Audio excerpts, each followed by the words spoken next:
that, hey, you know what, maybe we are past this thing. Yeah, in the last 6 months, I'm at 106% list to sale ratio. Really? So list to sale, we're at 106%. We're at multiple offers on nearly everything. I just called on a bank-owned property today that we're putting an offer in on tonight. There's literally 6 offers coming in. It's been on the market 3 days. Well, I mean, that's definitely a sign of something. It absolutely is. It's 420,000. You know what I mean? That's definitely a sign of something. I mean, you know, and the question is just, I think for most people, because you say, well, 2-month inventory, you know, a 2-month inventory is incredibly scarce. I mean, that's incredibly anemic. But it doesn't seem to be moving the market higher. That's got the bears out there kind of skittish. And I do want to say, Ella and Alberto, I do see your emails here, and I appreciate those emails. Hopefully we'll get to them on today's program. If not, we'll respond to you immediately afterward. But you know, if that lack of inventory isn't causing home prices to go higher, is that a bad sign? Well, I think it is. I think it is starting to make home prices go higher, and I think that's something we're going to see in the next few months. You're starting to see it, and just the inklings of it. Now, can it turn around and go back down? It absolutely can. There are a number of things that can happen that can pull the you know, pull the wool out from under, I mean the rug out from under. What's interesting though is start looking at some of the fundamentals, and I mean in all of the fundamentals. When you start seeing all of the fundamentals pointing towards a market that's heating up, that tells you that there are fundamentally, it's the foundation's being built, and it is in fact starting to increase. Our employment numbers are better, our leading economic indicators are up, our interest rates are down, prices are down, affordability's way up. We have a rental crisis in San Diego County, which is pushing tenants out of rentals and into buying. That pushes the next level and the next level and the next level. And so I believe the fundamentals are there. Whether it'll prove out to be, in fact, a real market recovery is going to take time to figure it out. But in terms of the fundamentals, there's no arguing that they're there. Okay, so just from your standpoint, I mean, logically speaking, you feel good about pulling the trigger right here. You feel good that the people who are buying properties in San Diego County right here are making a good move. I think if you're thinking about buying, right now is the time to do it. Absolutely. What about sellers? What about, you know, what we've heard is that part of the reason that there is such a low inventory is because a lot of the people who would be sellers think the market's going to go higher, and so they're sitting it out.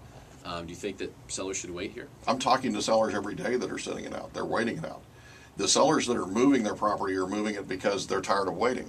They basically have waited as long as they can. Some of them have to move because of job transfers, whatever, and that's fine. You know, what's interesting about it though is we have kind of what I would refer to as a lag happening, where you have sellers that are looking at the market and they're seeing increased demand, they're seeing increased activity, they're seeing increased showings.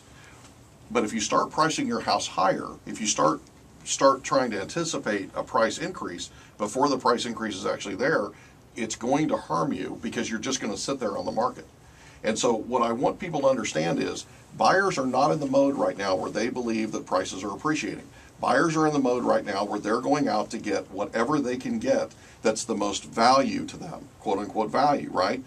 And so what I want sellers to understand is they still need to price their home aggressively. Now, if they end up getting multiple offers, great. And a lot of sellers are getting multiple offers right now, right? But what I'm counseling our sellers to do is make absolutely sure that your property is the way it needs to be. It has great curb appeal, that it's staged correctly. One of the things that we do when we work with sellers is sellers tend to look at their property as being perfect. They tend to look at their property, it's sarcastic. No. They tend to look at their property as being better than everybody else's. Tell me I'm wrong, Jamie. You are 100% correct. Here's the thing. What I suggest that they do is that they go to a home builder. Okay? One of the very best sellers of homes in the world are home builders, and especially when it comes to model homes, right? When it comes to open houses. I encourage them to go to a home builder that's near them, that's somewhere in that same price range, okay? Go there, take a picture of the living room, okay? Take a picture of the living room, take a picture of their living room, put them together, and look at what's missing. Look at what needs to be missing. Look at what needs to happen. Most sellers, Derek, need to go out and they need to rent a storage facility. Okay? And I'm telling you, about a third to a half of their possessions need to be in that storage facility. Okay? That's just the way it is. That's 33 to 50% if you're not a fraction person. That's just the way it is. That's just the way it is. Well, that's great stuff. I mean, great advice from Mike Litton here, Keller Williams Realty owner in Escondido. Really appreciate you coming in today. We'll have you My pleasure. Again. You'll be in here several times and can't wait for that. Listen, you know, if you want Mike on your team, call the helplines. Just that simple. 888-888-0154. JJ, appreciate your time as well. Great stuff as usual. All the insights are really appreciated, and all the work you do with everyone who calls in. I know there's a lot of work there, and there's not a lot of reward sometimes, because of all the questions, the hard questions and all that stuff. But That's what I'm here for. I appreciate you putting that time in. I really, really do. Tim Strombel, great job. We'll be back for another hour of Mr. Credit to make you smarter than everyone else.